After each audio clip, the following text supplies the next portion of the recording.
simply faithful. Simple lang. Wala kang iisipin anumang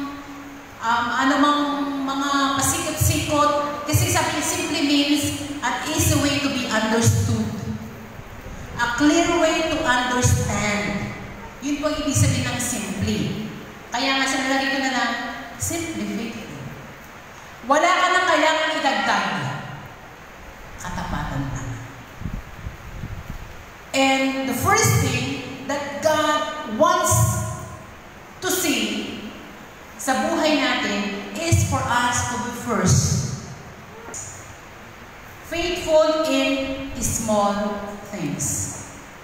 Kaya nga, makikita ninyo, napakasimple lang. Katapatan sa mga maliliit na bagay. Never despise small things. Huwag mong hahamakin, huwag mong babaliwalain yung mga bagay na maliliit. Kasi kapag tayo po ay natagpo ang tapat sa mga maliliit na bagay, hindi po katakataka pagkakatiwalaan tayo sa mga malalaking bagay. Amen po ba? Maliit o malaking responsibilidad. Ibig sabihin, mapamaliit na responsibilidad, pareho lang. Pero ang tanong dito, how are you then with the small things that God had entrusted to you? Kung sa maliit na bagay, kung sa mga simpleng bagay sa buhay po natin, ay hirap ka na maging tapat.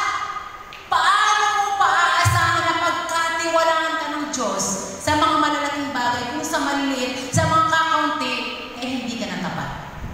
Bagay lang na binigay sa'yo, do it wholeheartedly, do it the best that you can. Huwag mo isipin, ganito lang yung ginagawa ko, hindi. Huwag mong mamaliitin yung maliit. Kasi maliit na. Pag pinaliit mo yung maliit, lalo liliit. Hello? Ibig sabihin, ang maliit, ang malaki, ay nanggaling sa maliit. Hello?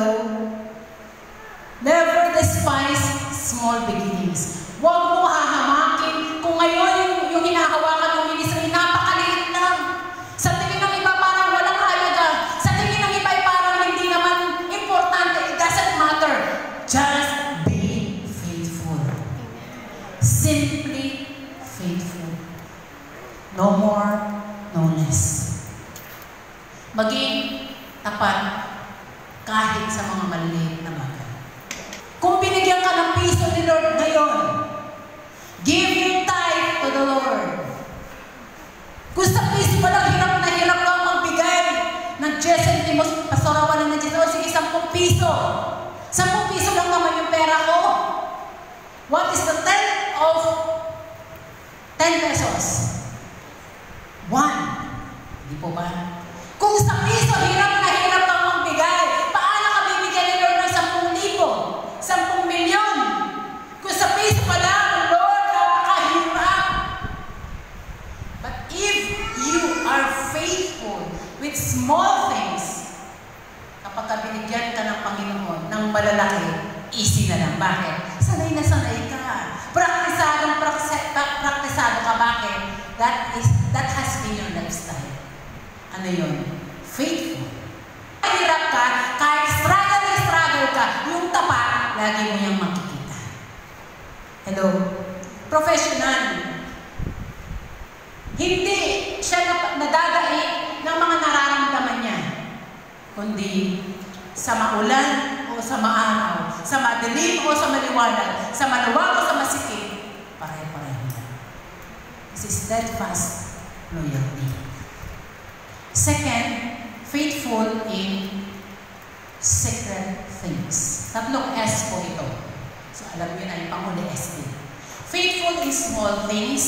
Second, faithful in secret things. Tapat sa mga bagay na hindi nakikita ng lahat. Pag sekreto, hindi po ito hayag. Hindi po ito bulgar. Hindi po ito public. That means it is private. Advice sa atin, mayroong temptation na hindi ka magsisipag. Hindi ka magiging wala namang bantay. When the mouse is away, the mouse. Oh, when the cat is away, tama ba? Tama ba yung sinabi ko? When the cat is away, the mouse will play. So, ganun po ba tayo? Na kapag walang nagbabantay sa atin, hindi na tayo tapat. Na kapag walang tumitingin sa atin, hindi na tayo nagiging maayos sa mga ginagawa po natin. Kaya nga, simply faithful. Faithful in small things and faithful in secret things. Yung mga bagay na walang nakakita sa'yo, pero ang matindi, nakikita ka ng Panginoon. Hello? Yung akala mo hindi ka ma-appreciate, yung akala mo walang kwenta yung gagawin mo, walang pupuri sa'yo, praise be to God. It is God who will praise you.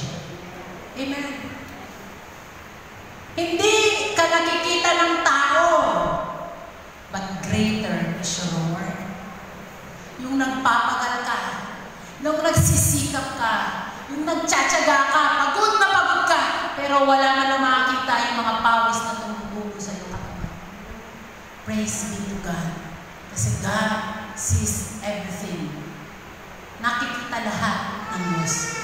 Ang tanong, are you faithful in the secret things? Yung kapag ikaw na lang, mag-isa, kapag wala na nagbabantay, tapat ka pa ba?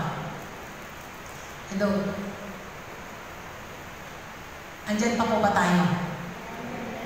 Meron pa po ba tayong katapatan kapag wala nang tumitingin sa atin? Ibay sa atin, you do everything wholeheartedly na parang may nakatingin sa iyo.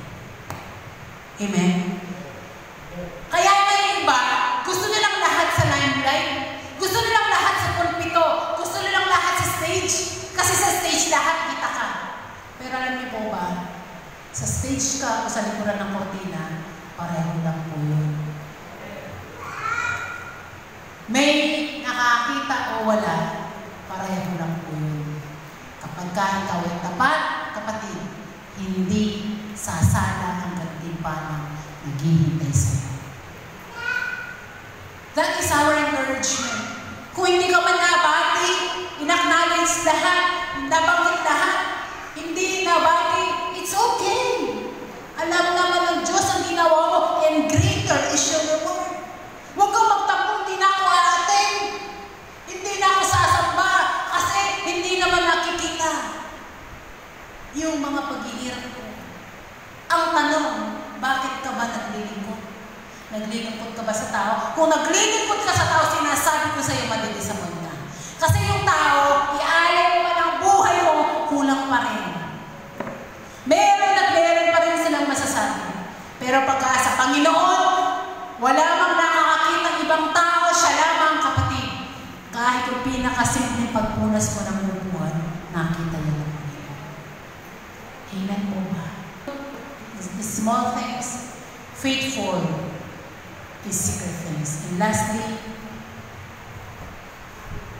faithful in sacred things.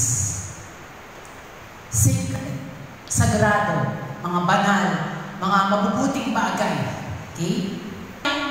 Faithful in the sacred things.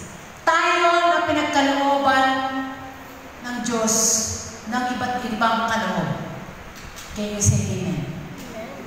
Lahat po rito nang may tinanggap na gift sa Panginoon, magsabi amen. Amen.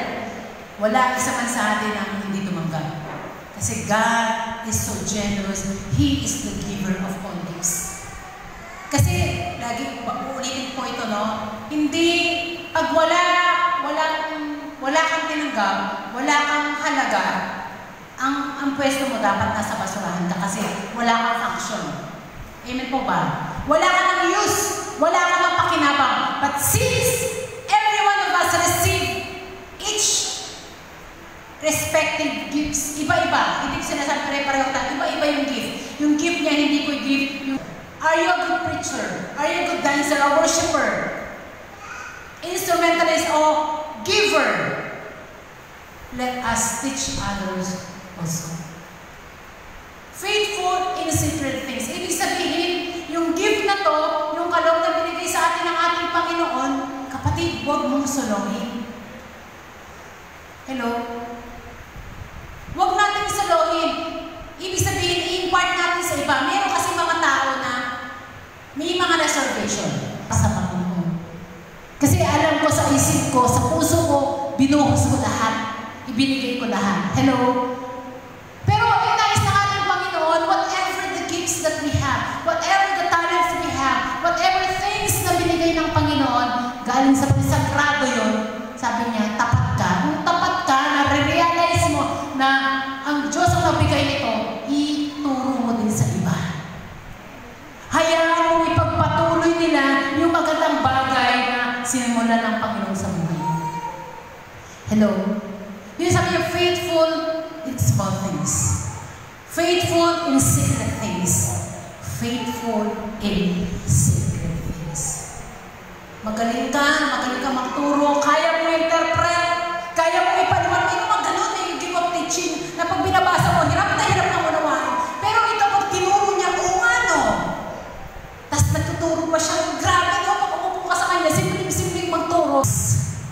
Talents. Yung mga naging tapat sa 3, sa 5, ito yung sinabi ng Panginoon. Well done, my good and faithful. Doon sa talata na yun. Nung naging tapat sila doon sa 3 na pinagkaloob ng Panginoon at nadoble yun, sabi ng Panginoon, well done, my good and faithful servant. You don't need to have a title to be faithful. You don't need to have a position to be faithful. You don't need to have a great chair to be faithful. You just need to be a good and faithful servant. No less. You don't need to be perfect. You don't need to be successful. Just